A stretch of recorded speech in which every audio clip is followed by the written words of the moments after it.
আর ৩ দিন পর মাঠে গড়াতে যাচ্ছে বিপিএল সিজন 12। ৮ বছর পর সিলেট আন্তর্জাতিক স্টেডিয়ামে হবে উদ্বোধনী ম্যাচ।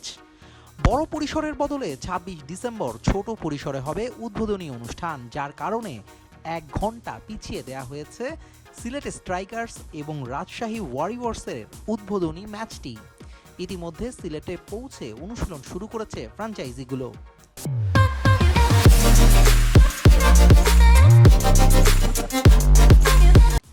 আসন্ন বিপিএলকে ঘিরে নবাগত নোয়াখালী এক্সপ্রেস চ্যাম্পিয়ন হওয়ার দল গড়েছে।